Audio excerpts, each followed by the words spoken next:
Hey everybody, it's Matt, your travel sidekick here. Today we are in Williamsburg. It is July 4th and we are going to enjoy a day in Colonial Williamsburg, starting with a reading of the Declaration of Independence. I've already bought my ticket. It costs about $20 to get in, so now we're just going to grab the shuttle and go over and check it out.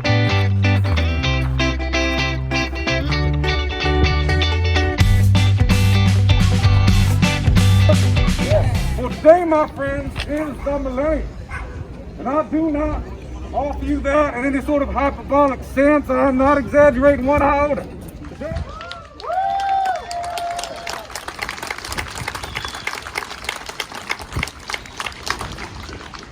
Friends, from Georgia to Virginia, South Carolina, North Carolina, New York, New Jersey, Massachusetts Bay, we have said with one resounding voice that the world has had enough monarchy. Yes? Yeah. In Congress, July 4th, 1776, a declaration by the representatives of the United States of America in General Congress assembled. We hold these truths to be self-evident, that all men are created equal, that they are endowed by their Creator with certain inalienable rights, that among these are life, liberty, and the pursuit of happiness.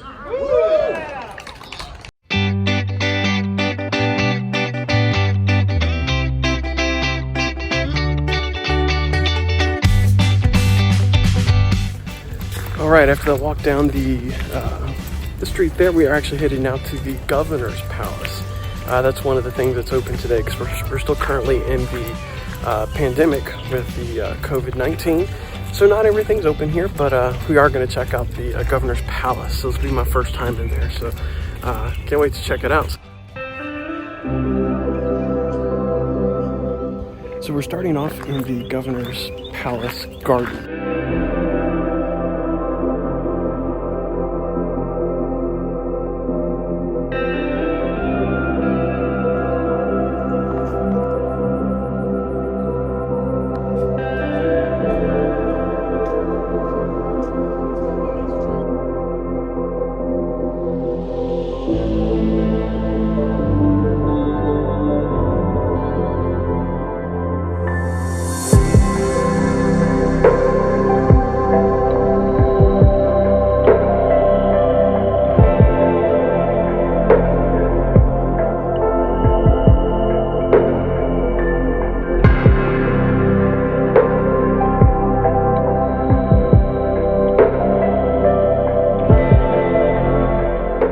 As I entered the Governor's Palace, they promptly told me that there was no videography.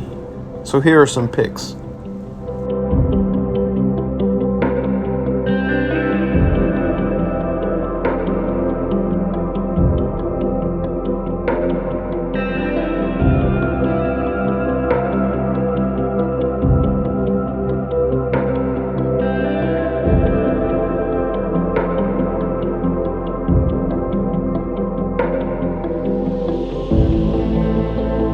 After the Governor's Mansion, I went down the Duke of Gloucester Street towards the end and found the Williamsburg Farmers Market that's on Saturdays,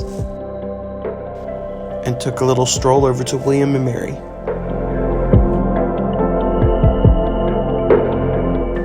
Heading back down the Duke of Gloucester, I found that the garden was open.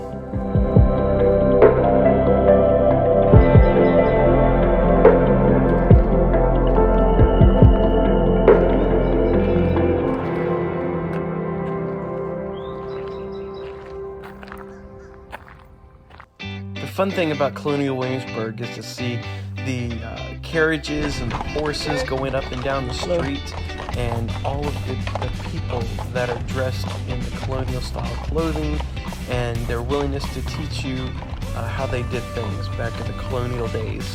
It's really neat to see how a lot of this technology has influenced our own today. Many of these parts resemble that of your bicycle. So I pedal just to power the wheel, then that drive wheel is connected to 2 smaller gears. So you might think of these bands like the chain on a bicycle. That's just to transfer that energy. One band is giving me twist. Actually, the one closest to you all is sending this U-shaped piece around known as the flyer. And that is taking that yarn and just swirling it around. And I'm taking that twisting motion and I'm just going to insert it into those pieces of wool. That sinks down or remains on the bottom.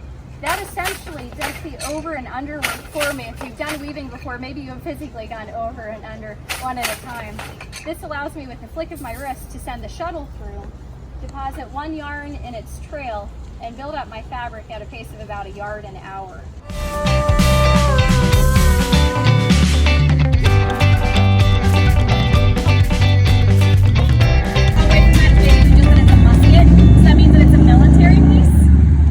Was very specifically designed for what it is supposed to do. So this is what is considered a smooth bore, meaning that the inside is just as smooth as the outside here. There's no rifled grooves cut into it. We do have rifles at this point in history, but they're pretty expensive and they're pretty slow to load, maybe about a minute or so.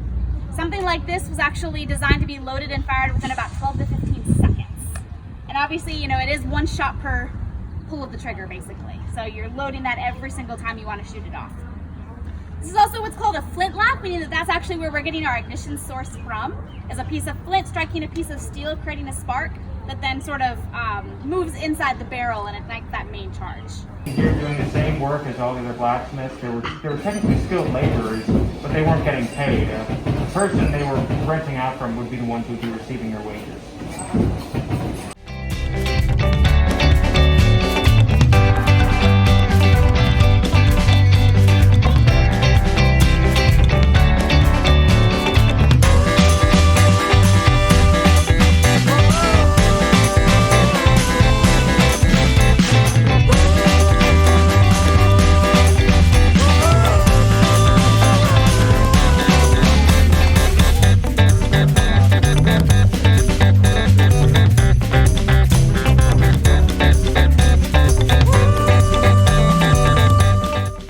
To wrap up the day, I took a quick tour of the Capitol, followed by the museum as it started to rain.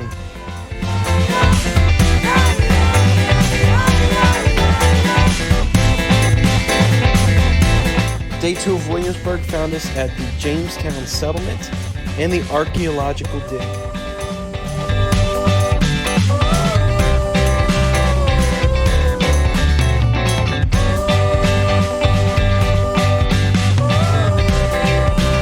I'm headed to the fort of Jamestown. We just went into a short little video just to give you the background on how the colony was formed, and basically the colony almost did not make it. There was a lot of famine. They had to have a lot of different leaders come in and help get things going. But I'm going to take you, this is not the actual colony, but this is a reproduction of one.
You know, for the number of people that were in the fort, it was just quite a compact space, and as far as I know, I do believe that size to be accurate, but it was really amazing how they made it. Now outside of the fort, you'll see corn, tobacco. Tobacco was the big source here.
And oyster shells here in between, and likely you're going to be doing a little bit of that, which is oiling it as well.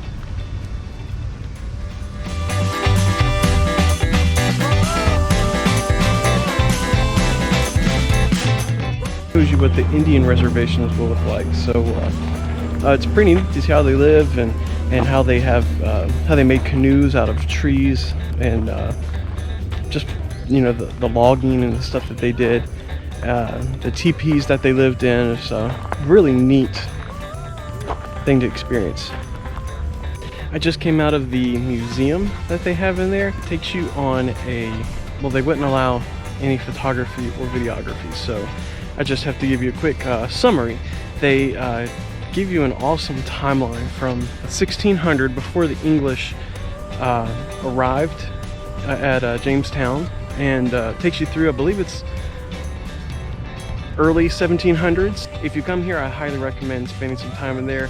Plus, if you come on a summer day like I did today, go around outside and the settlement and the Indian reservation and the ships, and then come in and cool off because it is hot here in Williamsburg, Virginia.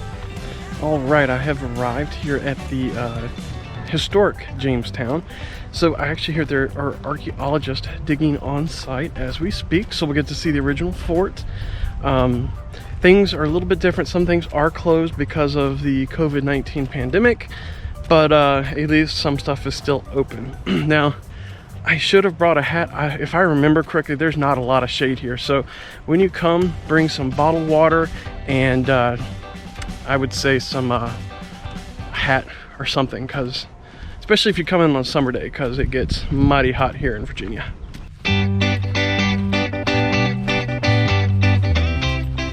What you see behind me, the fencing, is the original fencing, or where the fort was. So it's the walls of the fort. Obviously it's not the original walls, but they have archaeological evidence that kind of shows them where all those walls have been.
Joining me. See you next time.